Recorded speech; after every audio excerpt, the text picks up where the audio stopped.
Quand vous dégustez un verre de vin, il y a une difficulté que vous rencontrez souvent, c'est mettre un nom sur les arômes du vin. Alors ce que je vais faire ici, c'est vous donner quelques astuces, quelques petits trucs, quelques petits exercices pour mieux vous souvenir des arômes du vin et donc travailler sur le processus de mémorisation des arômes. Alors pour me présenter, donc moi je suis Yann du Coam et du blog levinpasapa.com et le podcast que je vous propose, c'est en fait une chronique audio d'un article que j'avais publié sur le vin pas à pas, donc je vous mettrai le lien juste en dessous. En tout cas, c'est un podcast qui est inspiré d'un article que j'avais déjà fait où je parlais du processus de mémorisation des arômes. Donc je vous mettrai tout ça, je vous mettrai les liens juste sous le podcast. Alors, ce qu'il faut savoir quand on mémorise un arôme, quand on mémorise une odeur, donc c'est lié au sens olfactif par définition, et la grosse difficulté qu'on a par rapport à la mémoire visuelle ou la mémoire auditive, c'est que c'est très difficile dans le cas du sens olfactif de travailler sur la phase de rappel. Je vais vous parler juste après dans le processus de mémorisation qu'il existe différentes phases et il y a une des phases qui est la phase de rappel qui consiste à se rappeler par définition, donc se révoquer l'arôme. Et autant dans le cas de la mémoire visuelle ou auditive, ça peut être relativement facile de travailler ce processus de rappel, dans le sens où vous pouvez prendre une photo d'un paysage et donc vous revoir le paysage, revivre le paysage tel que vous avez pu stocker l'information. Vous pouvez également entendre une musique, donc enregistrer cette musique, enregistrer une voix et donc la réentendre et grâce à cette phase de rappel, bien intégrer l'information. Mais le gros souci quand on enregistre un arôme, c'est qu'on ne peut pas se rappeler comme ça, en tout cas révoquer l'arôme comme ça, tout de suite le recréer. On peut éventuellement donc chercher une fleur de jasmin, un poivron ou un champignon, puis le sentir pour se réévoquer un souvenir, mais on ne peut pas le créer sur le moment. Donc c'est la grosse difficulté qu'il y a dans la mémoire olfactive par rapport à la mémoire visuelle auditive. Donc c'est le premier truc dont je voulais vous parler pour bien introduire ce podcast. Alors maintenant, ce dont je vais vous parler, c'est des petits exercices pour mieux retenir les arômes. Donc en s'appuyant sur le processus de mémorisation et compte tenu du fait que c'est assez compliqué de travailler sur cette phase de rappel.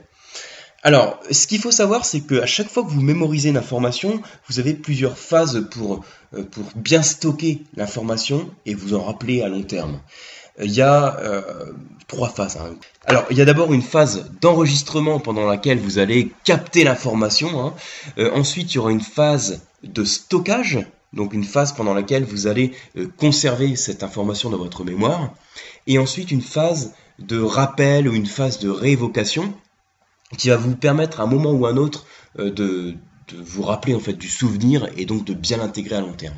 Donc trois grandes phases, l'enregistrement, le stockage et le rappel. Et à chacune de ces phases, quand on travaille sur la mémorisation des arômes du vin, vous pouvez faire quelques petits exercices, ou en tout cas je vais vous donner quelques recommandations pour mieux vous souvenir des arômes du vin. Alors la première phase, la phase d'enregistrement, pendant laquelle on va en quelque sorte encoder l'information. Donc ce qui se passe, c'est que le sens olfactif, les capteurs que vous avez vont percevoir l'information, la transmettre au cerveau via les neurones olfactifs. Et donc la première chose qu'il faut bien faire pour bien enregistrer l'information, alors ça paraît tout bête, mais c'est hyper important, c'est avoir les sens à l'affût. Ça veut dire qu'il faut être curieux au moment où on travaille sur les arômes, au moment où on sent son verre de vin, au moment où on va sentir des fruits, des fleurs, des épices. Il faut être curieux et être vraiment à l'affût.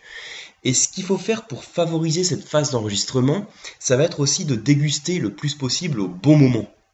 Donc si possible, déguster au bon moment, j'en ai déjà parlé, je pense, si vous suivez le blog ou si vous suivez les formations, c'est de faire en sorte de déguster si possible avant le repas, déjà. Si vous dégustez un bon verre de vin après le repas, vous allez voir que c'est beaucoup plus difficile à capter les sensations que vous avez, puisque les sens sont complètement saturés. Alors que si vous dégustez avant le repas, vous avez les sens qui sont à l'affût et qui sont beaucoup plus à même de capter les sensations que vous avez. Donc avant le repas, donc ça peut être en fin de matinée, ça peut être en fin de journée aussi, par exemple avant le dîner. Au moment où vous allez déguster, votre sens olfactif va être beaucoup plus alerte et va beaucoup mieux capter l'information et va pouvoir l'enregistrer beaucoup plus facilement. Donc ça c'est une première recommandation, déguster au bon moment. Bon, c'est pas toujours facile si vous allez sur un salon, si vous êtes au cours d'un bon repas et que vous dégustez différents vins, on peut pas toujours choisir le moment le plus approprié, mais dans la mesure du possible, on essaye de déguster au bon moment. L'autre chose que je viens de vous dire, c'est d'être curieux le plus possible et de prêter attention à ce que vous ressentez. Donc par exemple, si vous sentez des fruits, des épices, des légumes, qu'on peut souvent associer aux arômes du vin, ce qu'il faut faire, c'est vraiment essayer d'associer l'image de la fleur de jasmin à l'odeur que vous ressentez. Donc vraiment, ça c'est une démarche de curiosité. Donc déjà, pour un bon enregistrement de l'information, c'est dans la mesure du possible déguster au bon moment et être curieux et d'associer l'image à l'arôme. Pour la deuxième phase qui consiste à stocker l'information, donc à conserver l'information dans votre mémoire, ce qu'il faut faire le plus possible, ce qu'il va falloir que vous fassiez, c'est rationaliser, plutôt intellectualiser, le terme je crois que c'est plus adapté, intellectualiser, c'est-à-dire mettre des mots sur l'arôme et le plus possible de le classer. Vous savez que quand vous ressentez les arômes du vin, il y a plusieurs manières de classer les arômes du vin, et il y a notamment une classification par famille d'arômes. Donc le végétal, le fruit, le chimique, le boisé. Ce que je vais faire, je vais vous mettre un lien sous l'article du blog, sur un lien vers des publications, des petits outils que j'avais fait sur le classement par famille d'arômes pour avoir tout ça en tête. Mais le fait d'intellectualiser cet arôme, de le rattacher à une famille d'arômes, c'est une manière aussi de mieux stocker l'information. Je vais vous donner aussi un petit truc en plus de faire un classement par famille d'arômes, vous pouvez classer les arômes du vin par degré de maturité. Il y a des arômes qui sont un peu plus frais, qui vont évoquer l'acidité, le fruit un petit peu vert. Pardon, je suis un peu enrhumé. Donc ils vont évoquer parfois le fruit un petit peu vert, parfois le fruit plus mûr, parfois le fruit carrément confit. Et le fait de voir à quel niveau de maturité on se situe, c'est aussi un exercice que vous pouvez faire. Parce que dans certains cas, vous avez du mal à mettre un nom précis sur l'arôme, mais vous allez ressentir une sensation. Il y a certains fruits, certaines épices, certaines fleurs qui vont plutôt se rattacher à quelque chose de frais et d'autres à quelque chose de plus mûr. Je vous donne un exemple. Si vous sentez par exemple la groseille, c'est souvent un fruit rouge qu'on va percevoir beaucoup plus frais et plus acide que du cassis ou de la liqueur de cassis ou du pruneau. Pour le coup, le fruit est carrément confit, où là, on a quelque chose de très mature, de très mûr même. Vous voyez ce que je veux dire? En fait, la phase de stockage, l'idée, ça va être d'intellectualiser, de mettre des mots sur l'arôme en le classant soit par famille d'arômes, soit par degré d'évolution. Voilà, donc là, l'autre petite recommandation, le petit exercice pour cette deuxième phase de stockage. La troisième phase, ça va être la phase de rappel, où je vous disais tout à l'heure que c'est assez compliqué quand on mémorise les arômes du vin, parce que c'est dur de créer un arôme sur le moment, comme on peut faire avec une photo, comme on peut faire avec un enregistrement, où on peut travailler beaucoup plus facilement pour le coup la mémoire visuelle ou la mémoire auditive. Donc la phase de rappel qui va consister à révoquer le souvenir, ce que je vous conseille de faire, ça va être première chose, et dans la mesure du possible, d'associer un souvenir à l'arôme que vous ressentez.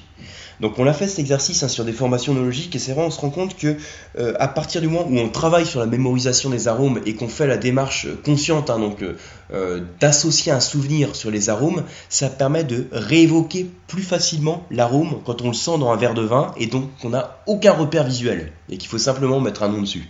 Par exemple, si vous sentez un champignon ou une pomme, vous pouvez essayer d'associer un souvenir que vous avez au moment où vous avez senti le champignon. Si par exemple vous souhaitez vous souvenir de l'arôme de pomme, vous pouvez l'associer à un souvenir que vous aviez par rapport à un dessert à la pomme que vous avez ressenti à un moment de votre vie. Donc là c'est vraiment à vous de vous constituer vos liens entre un souvenir, un arôme.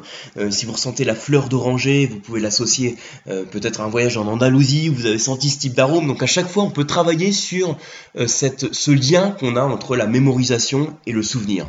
Alors, faut le faire, ça demande un petit peu d'effort, ça demande un petit peu de travail, mais je vous assure que ça permet de mieux se rappeler des arômes. Et je vous donne aussi un autre petit truc que vous pouvez faire.